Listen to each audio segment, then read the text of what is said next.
ಇನ್ನು ಕರ್ನಾಟಕ ಪೊಲೀಸ್ ಇಲಾಖೆಗೆ major surgery ಮಾಡಲಾಗಿದ್ದು 34 IPS ಅಧಿಕಾರಿಗಳನ್ನು ವರ್ಗಾವಣೆಗೊಳಿಸಿ ಆದೇಶವನ್ನು ಹೊರಡಿಸಲಾಗಿದೆ.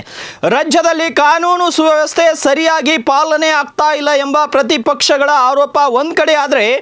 ಮತ್ತೊಂದು ಕಡೆ ಜೈಲುಗಳಲ್ಲಿ ನಡೆಯುತ್ತಿರುವಂತಹ ವಿಪರೀತ ಅಕ್ರಮಗಳ ಬಗ್ಗೆ ಸರಣಿ ವರದಿಗಳಾಗುತ್ತಿರುವಂತಹ ಸಂದರ್ಭದಲ್ಲಿಯೇ ಪೊಲೀಸ್ ಇಲಾಖೆ ಈ ಒಂದು ಕ್ರಮ ಕೈಗೊಂಡಿರುವಂಥದ್ದು. ಅಪರಾಧ ವಿಭಾಗ, ಸಂಚಾರ ವಿಭಾಗ ಸೇರಿದಂತೆ ಬೆಂಗಳೂರಿನ ವಿವಿಧ ವಿಭಾಗಗಳಲ್ಲಿ ಕೂಡ ಮೇಜರ್ ಸರ್ಜರಿ ನಡೆದಿದೆ. ಒಂದ್ಸಲ ಯಾವ ಅಧಿಕಾರಿಗಳು ವರ್ಗಾವಣೆ ಆಗಿದ್ದಾರೆ ಅಂತ ಕ್ವಿಕ್ ಆಗಿ ನೋಡೋದಾದ್ರೆ,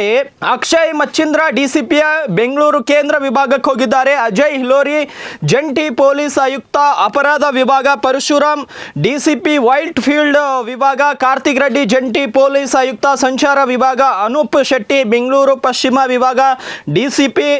ಸಂಚಾರ ವಿಭಾಗಕ್ಕೆ, ಮತ್ತು ಶಿವಪ್ರಕಾಶ್ ದೇವರಾಜು ಲೋಕಾಯುಕ್ತ SP ಬೆಂಗಳೂರು, ಜಯಪ್ರಕಾಶ್ ಬೆಂಗಳೂರು ಉತ್ತರ ಸಂಚಾರ ವಿಭಾಗ DCP,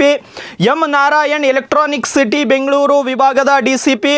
ಅನಿತಾ B ಹದ್ದಣ್ಣನರ್ ಬೆಂಗಳೂರು ಆಗ್ನೇಯ ವಿಭಾಗದ DCP,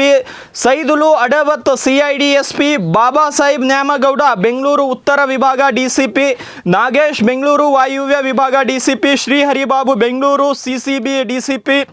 Soumyalatha CAR headquarters DCP, MN Anucheth DIG ನೇಮಕಾತಿ ವಿಭಾಗ, ವರ್ತಿಕ್ ಕಟಿಯಾರ್ ಬಳ್ಳಾರಿ ವಲಯ DIG,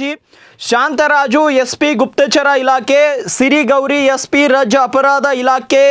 ದಾಖಲೆ ವಿಭಾಗ, Suman D Pennekar DCP intelligence, Simi Maria George DCP ದಕ್ಷಿಣ ವಿಭಾಗ ಸಂಚಾರ, Y Amarnath commandant first battalion KSRP, ಮತ್ತು ಯಶೋಧ ವಟ್ಟೆಗೋಡಿ SP ಹಾವೇರಿ, ಗುಂಜನ್ ಆರ್ಯ SP ಧಾರವಾಡ, M ಗೋಪಾಲ್ ಜಂಟಿ ನಿರ್ದೇಶಕ, ಮತ್ತು Siddharth Goyal SP Bagalkot, Roshan Jagadish SP Gadag, ಶಿವಾಂಶು Rajput SP KGF, Jitendra Kumar DCP ಕಾನೂನು ಸುವ್ಯವಸ್ಥೆ ಮಂಗಳೂರು ನಗರ, MN Deepan SP Uttara Kannada, S Jahnavi SP Vijayanagara, Chandragupta IGP ಈಶಾನ್ಯ ಕಲಬುರಗಿ, ಮತ್ತು Ida Martin Marbaniang DIG Bengaluru police headquarters, Karthik Reddy DIG ಜಂಟಿ ಆಯುಕ್ತರು ಬೆಂಗಳೂರು ಸಂಚಾರ ಪೊಲೀಸ್. ಈ ಹಿಂದೆ ಬೆಂಗಳೂರಿನ ಚಿನ್ನಸ್ವಾಮಿ ಸ್ಟೇಡಿಯಂನಲ್ಲಿ RCB ವಿಜಯೋತ್ಸವದ ವೇಳೆ ಸಂಭವಿಸಿದ ಕಾಲ್ ತುಳಿತದ ನಂತರ ಕೆಲವು ಮಂದಿ IPS ಅಧಿಕಾರಿಗಳನ್ನು ವರ್ಗಾವಣೆ ಮಾಡಿ ಸರ್ಕಾರ ಆದೇಶಿಸಿತು. ಆದರೆ ಇದೀಗ ದೊಡ್ಡ ಮಟ್ಟದಲ್ಲಿ ಇಲಾಖೆಗೆ ಸರ್ಜರಿಯನ್ನು ಮಾಡಲಾಗಿದೆ.